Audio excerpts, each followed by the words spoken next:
bicycles, one mountain, only on YouTube.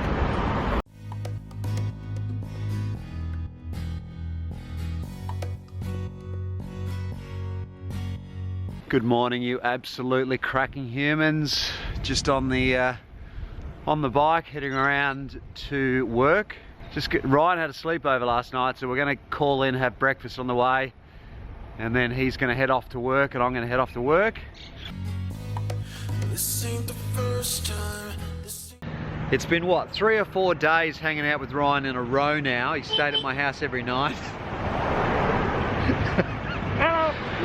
But we had a few beers last night. We're both a bit cooked after the ride yesterday. Yeah, thanks for putting all of that onto bloody Instagram as well. No, I had to put it. You got to see the thing on Instagram I put. He fell asleep with his beer in his hand.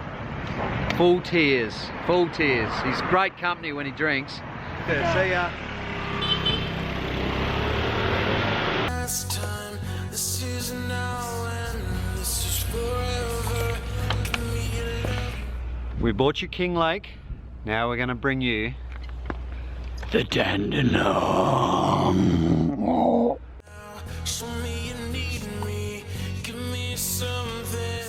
Give me forever. I know you want it. I know you feel it. Let's just start and out with Rhino, and we're heading out to the other major climb here in Melbourne, the Dandenongs.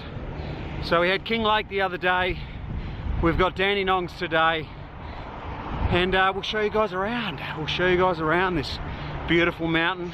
I wish they could move it about 20 kilometres closer to Melbourne, because it's a fair old ride out there. But, as I said, the weather doesn't get any better today.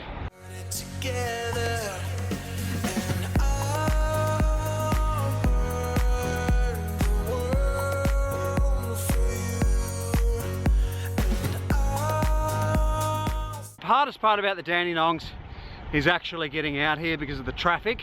But if anyone knows a really good way to get from Melbourne out to the Dandenongs, please let us know. Dandenong Ranges are to the east of Melbourne. They're about a 40-kilometre ride out to the ranges, and once you get out there you can go from many different angles. I went here from the south side, Devil's Elbow, out the back, up the wall, and then if you chose to, you could go down to Montrose and climb the north side of the mountain, but we were just too tired by this stage. So Ryan and I decided to go down the 120. Now you could turn around at the bottom and climb back up, but we just chose to push on. The climb on the south side is Devil's Elbow. That starts, it's a fairly steady gradient, but it kicks up to about 8% at some stage, and then it flattens off towards the top. Then you turn right into Sherbrooke Road. You drop down into Callista, which is a beautiful little town. Just before you get to Callista though, there's some beautiful scenery. Rhino and I were ducking through the trees. It is absolutely stunning through there. Had the GoPro in my teeth, and there's some really nice little bends and stuff that you just dig the knee in and push on through. The roads are pretty slippery in the wet, so you can see the road's quite damp here. Just be careful as you go down through these descents, but then you duck down to the bottom and you come out, and obviously the sun's out and stuff. Callista's a cute little town, but it's a very, very short, and then you sort of dive down again into another downhill section. This is a lot of fun, this section, but you can see the roads are very narrow and there's not much of a shoulder, so you've got to be very careful with traffic. It's always nice to give everyone a wave to thank them because they've been waiting behind me, and I just think cyclists should do that in general. And then you turn left up the famous wall, which is a very sharp left-hand turn just here, and then it's sort of steady. It goes quite steep to start off with, but it steps up and down. It's not really consistent, but it's probably the Dandenong's most challenging climb, unless anyone can tell me. I'm sure there's people that live out near the Dandenongs and they probably do some really tough climbs out there. There's so many climbs out in the Dandenong Ranges, you could honestly spend the whole day out there, no worries.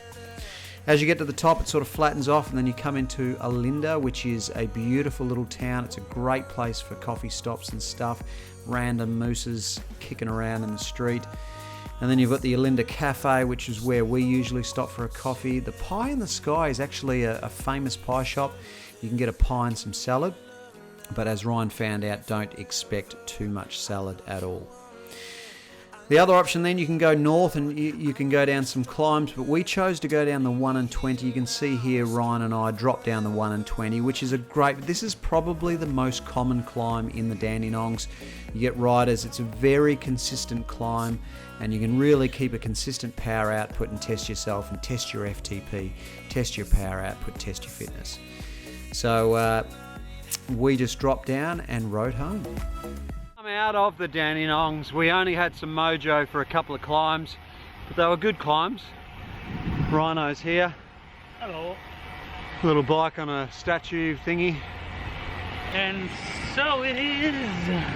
You love singing, don't you? So our beautiful day has turned into quite a cloudy, and it's going to rain.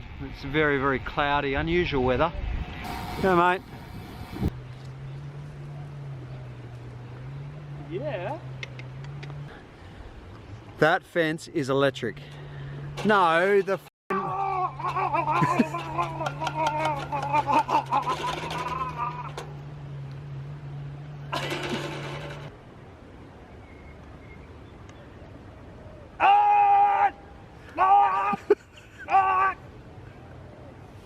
Don't think it's electric. Hey mate, how are ya? Yeah, but you can feel it coursing through. Yeah, right. So it's got a really low voltage to it, but it is electric. Oh, that's funny. Oh. Really? Yeah, you can feel it it obviously goes zip, zip, zip, but it's so low. Good day on the bike? Yeah, felt okay. Didn't feel wonderful, but enjoyed the sunshine, so. Well, it lasted. Yeah, no, it was great. Very happy to be on the bike. Every day on the bike is a good day. I need your love now. I'm stronger. Don't leave me here now. Just give me forever. I'll be home tonight, and I'll be somewhere safe tonight.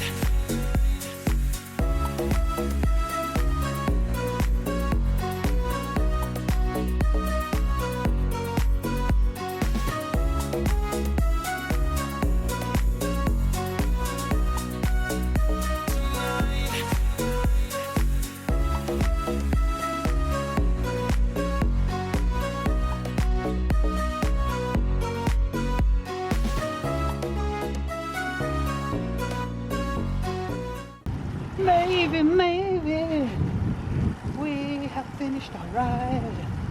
Old man pulling in front of us On at P later. on a P-plate. We're about 100 metres from home. Job done, good ride, enjoyed it. About 5 hours on the bike.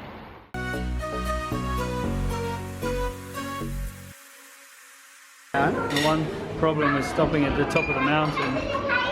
It's going to be cold coming home.